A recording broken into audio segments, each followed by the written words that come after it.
been one of our biggest sponsors, and that is Rudy Kusuma. So if we could show the video, please.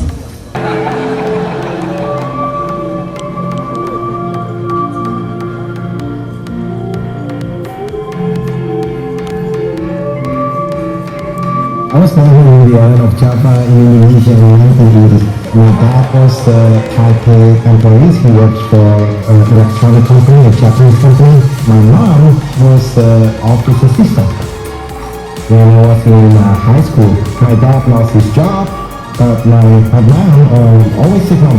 So since growing up, she always told me the same thing. Education is the most important thing. So she saved enough money to send me and my siblings, basically the four of us, to go for better education. We were born in Indonesia, and then we went to high school in Singapore, and then later on, my parents sent us to college in Los Angeles.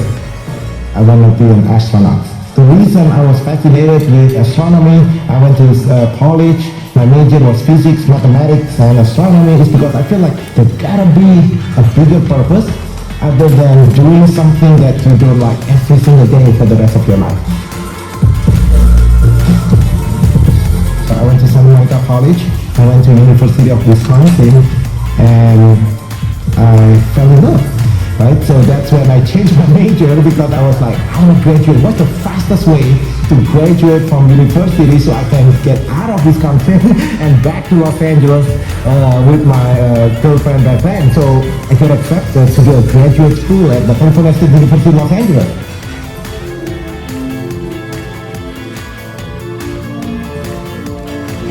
Someone gave me a book called Rich Dad Poor Dad. When I finished reading that book, it completely changed my paradigm. And the way I look at money, the way I look at business, the way I look at about serving other people. First thing I did, I called Cal State LA and basically I withdrew. I was on a full scholarship. I started selling door to door, and I started selling stuff on SwapMeet. I started selling candles, I started selling photo albums. Everybody thought I just went crazy. My girlfriend back then looking at me, she left me. I went back to Indonesia, I got some candles, and my mom looking at me, and she started like crying. No, because she started crying, because she was like, hey, what's going on?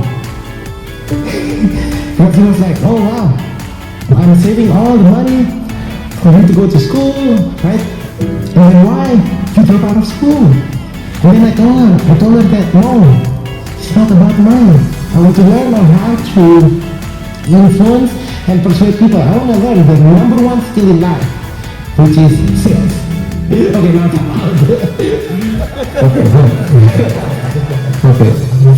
okay, good. Okay, no, back again. So I told her, I want to do business, I just don't know how. I grew up in a family that the topic of business and money was taboo. It's like the greedy rich people.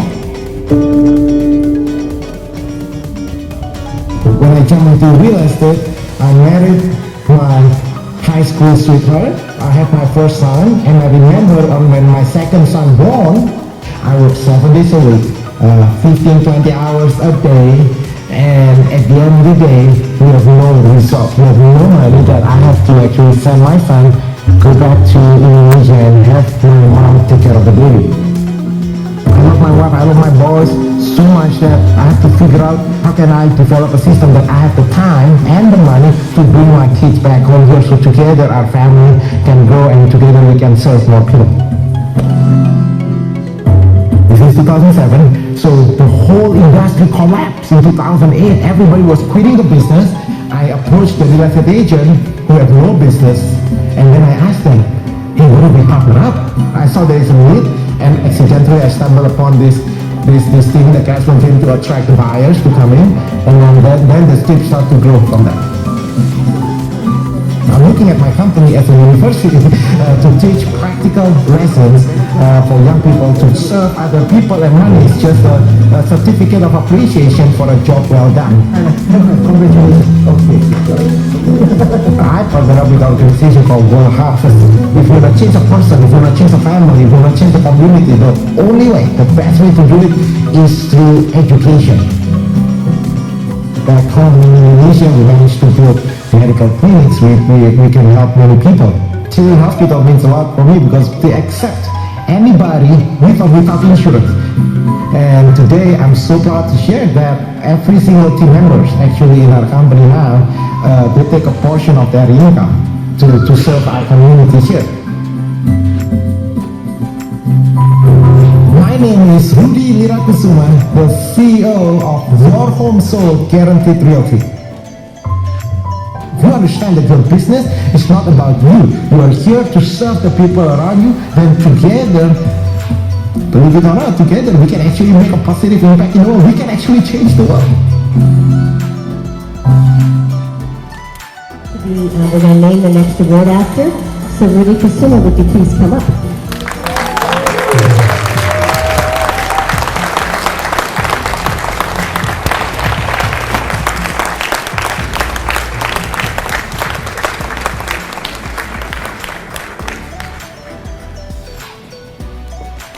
Paul? We sort of tricked Rudy because he thinks he's only here to help us present the Second Mile Service Award, but actually... Rudy Kusuma, Inspiration and Leadership Award. We wanted to present this to you because when I first met you, we met in a parking lot and he told me that he was going to change the world.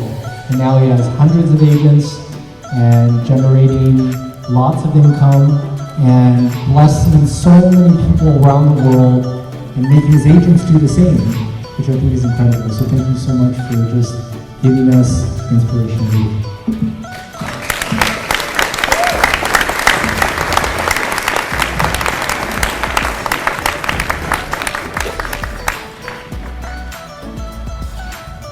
So if you didn't hear him, he gives, not only does he give a portion of every house sold, but his entire team does that because it's the kind of team he's built. Children's Hospital, World Vision, the San Gabriel Chamber of Commerce, and all around the world. So you are our amazing inspiration and a mentor to us. But we really Paul Cheng as not only an incredibly gifted attorney, but more importantly, Paul is a man of honor, a man of dignity, integrity, and compassion and excellence. And that has brought a lot of value to our chamber. You know, my passion really is the law firm. That's really what I'm focused on. I feel fortunate that we've grown enough at our firm that we could be able to take on difficult cases that we can really challenge and change the Asian American community to allow them to really invest themselves in America. If you live in this country, you need to live and abide by its rules. But when there are opportunities that you see that are unfair, you need to speak up. We are all equal. And that's the reason why 10 to 15% of our cases that I take on, I encourage my staff to take on, are meant to litigate so that employers and businesses can be compliant with the law and we can effectuate change in America. Because we're all here in America. Many Asian immigrants that come to America are able to look at our law firm and know that they have a place to be able to turn to. And in turning to us, they can have a firm that they can be proud of. I'm most proud of the fact that we're able to get many companies compliant with the law, whether we represent them or whether we sue them. You know, that's something that is very difficult being an immigrant or a person of color. You feel that you can't be able to look at your own community or other people of color and say, we're all American. Our cases have changed the way large companies work. And now, because of our lawsuits before, where we sued employers to give people proper overtime, to give people meal breaks and rest breaks, to be able to pay them what they are worth. Now, large companies are coming to us even more and saying, how can we get compliant? And I think that's really what I'm most proud of, is that we have been able to effectuate the change that we said we were going to do. I do believe for many things you do have to stand up for it. You have to come out of your comfort zone and you have to be able to say, I don't believe it was right. I think being a prosecutor was very helpful. I was very fortunate to have litigated for the city of Hesperia, and because of that, I think, particularly with the Asian American community that we serve as kind of the San Gabriel community, there aren't that many people that have the opportunity to be able to litigate in that form. And so I think that's a very unique niche that's actually occurred. And another thing is that because we've grown so fast, I think what we're able to bring is different views on a case, where I think most attorneys are kind of looking for that ideal client. I don't mind taking on a client that's tough. I don't mind taking on a client that doesn't have the best case. That's just something that our firm has always done. I wake up every day at 5 a.m. I get to the office around 7:30 till about 7:30, 8, 9 o'clock at night, and then I go home. Every morning at 8:30, we have a conference with all the attorneys, all the paralegals. We all get together, we look at each other, and we ask each other, what are our deadlines, who's going to do what, how are we going to accomplish today's goals. Litigating, it's really just about fighting for the gray. If it was black and white, there would be no need for attorneys. So it's incumbent upon us, when we actually accept a case, to realize that negativity and that energy that we're going to be accepting, that's going to cause a lot of not only tension emotionally and internally, but it causes a lot of hard work, because grayness requires you to work. We don't look at ourselves as a firm that's grown so big that we look at our clients in a very aloof manner. We are going to make sure that we fight and grind. And if we have to spend sleepless nights at our office, that's a part of being a litigator. If you're not comfortable with that, and I tell my staff, you really shouldn't be working in law. Not even our firm. Don't be in law, because it's very difficult to be in our profession. It's getting to a point at our firms, we're kind of at a crossroads where we're continually growing. We're not a one-man, two-man firm. We're fairly large for the area that we support. I definitely think we have to start branching out to different cities, different counties, Orange County, San Gabriel County, and then to effectuate, obviously, foreign branch offices.